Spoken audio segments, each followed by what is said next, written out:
8 जनवरी 2021 की रात करीब 10:22 का समय था। एक शांत कमरे में सब कुछ सामान्य नजर आ रहा था।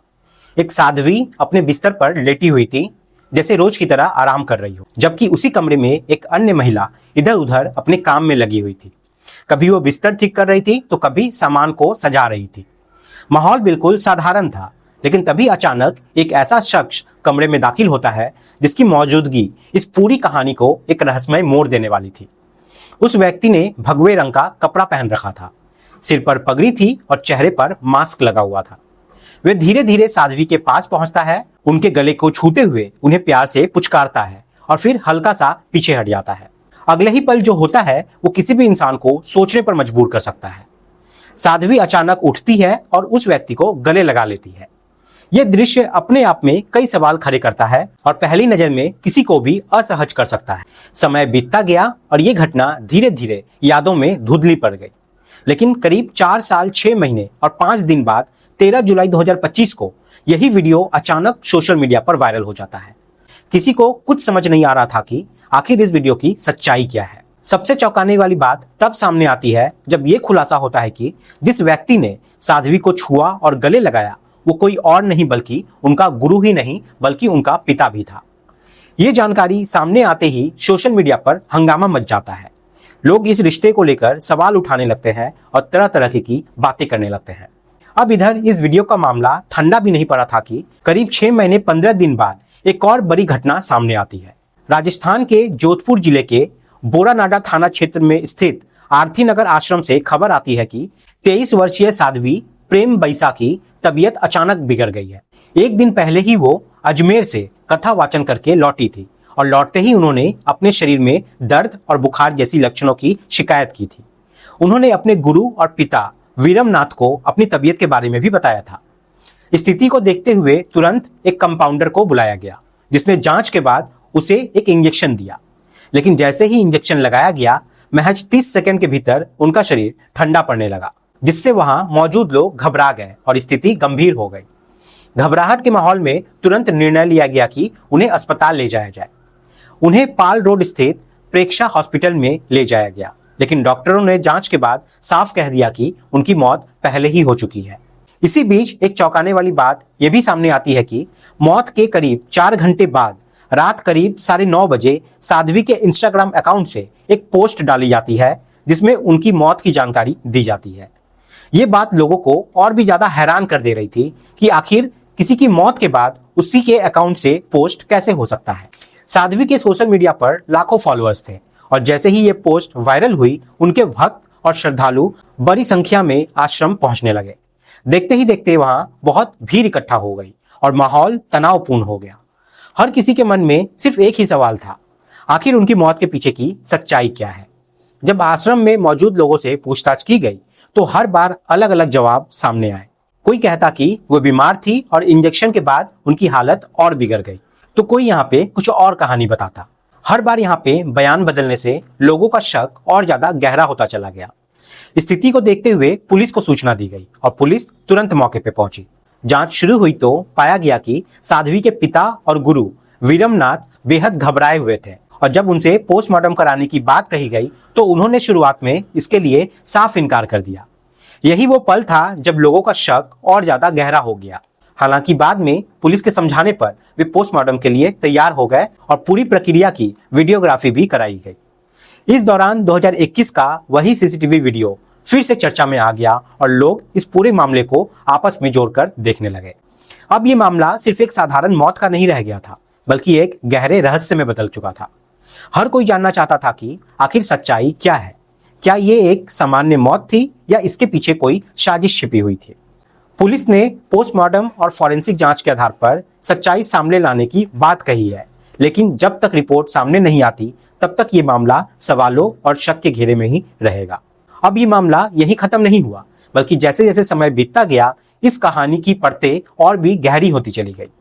2021 का ये सीसीटीवी वीडियो जो 2025 में वायरल हुआ था, अब 2026 में साध्वी की मौत के बाद फिर से चर्चा के केंद्र में आ गया।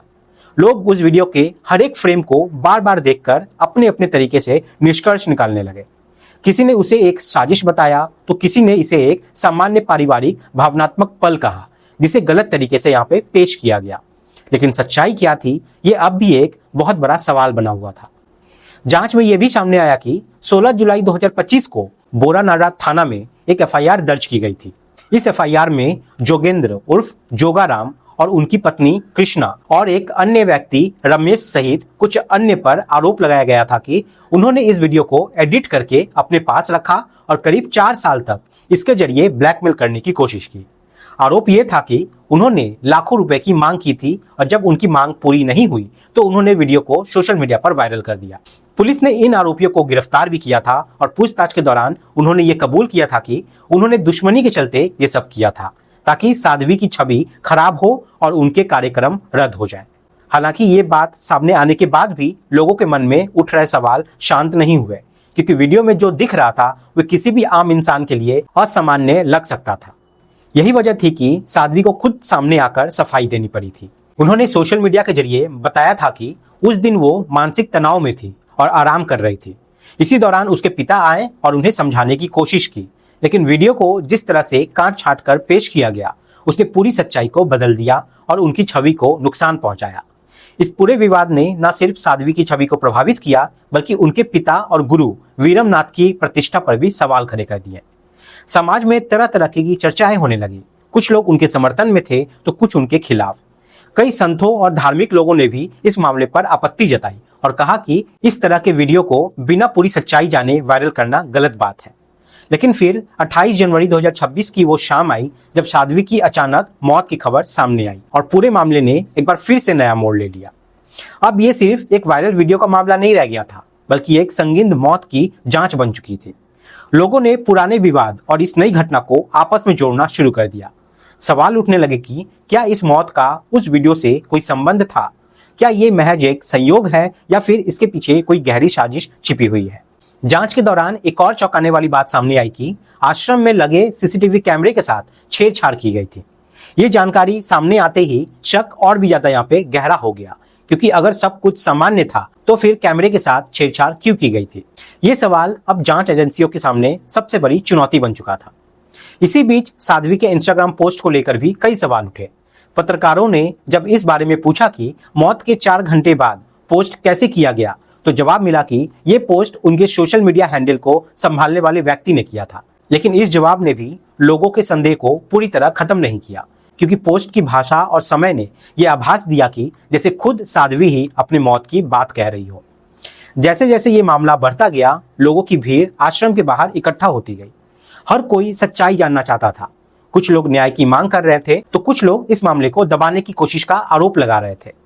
माहौल पूरी तरह तनावपूर्ण हो चुका था और पुलिस के जरिए स्थिति को संभालना चुनौती बन चुका था। अब इस कहानी को समझने के लिए इसके अतीत में झांकना भी बहुत जरूरी है। वीरमनाथ, जो साध्वी के पिता और गुरु थे, मूल रूप से बालोतरा जिले के परेऊ गांव के रहने वाले थे और पहले ट्रक ड्राइवर का काम करते थे।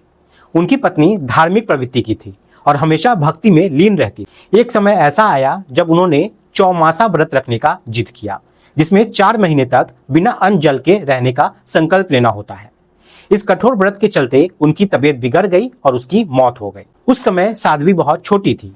माँ की मृत्यु के बाद उसका पालन पोषण आश्रम में हुआ, जहाँ उन्होंने पढ़ाई के साथ साथ धार्मिक शिक्षा भी प्राप्त की। उन्होंने कम उम्र में ही कथावाचन और भजन गाने की कला सीख ली थी और धीरे धीरे वो एक प्रसिद्ध कथावाचक भी बन गई। लेकिन जितनी तेजी से उनकी लोकप्रियता बढ़ी, उतनी ही तेजी से विवाद भी उसके साथ जुड़ते चले गए। वायरल वीडियो ने उनकी छवि को गहरा आघात पहुंचाया और अब उनकी अचानक मौत ने पूरे मामले को और भी ज्यादा उलझा कर रख दिया। फिलहाल पुलिस और फॉरेंसिक टीम इस मामले की गहन जांच कर रही है। पोस्टमार्टम रिपोर्ट और बिस्रा रिपोर्ट का इंतजार किया जा रहा है, जिसके आधार पर ही ये साफ हो पाएगा कि उनकी मौत स्वाभाविक थी या फिर उनके पीछे कोई साजिश था। जब तक रिपोर्ट सामने नहीं आती, तब तक ये मामला रहस्य और सवालों के घेरे में ही रहेगा। इस पूरी घटना ने एक बार फिर ये सोचने पर मजबूर कर दिया है कि सोशल मीडिया पर वायरल होने वाली हर चीज सच्चाई नहीं होती और कई बार अधूरी जानकारी किसी की जिंदगी को पूरी तरह बदल कर रख सकती है।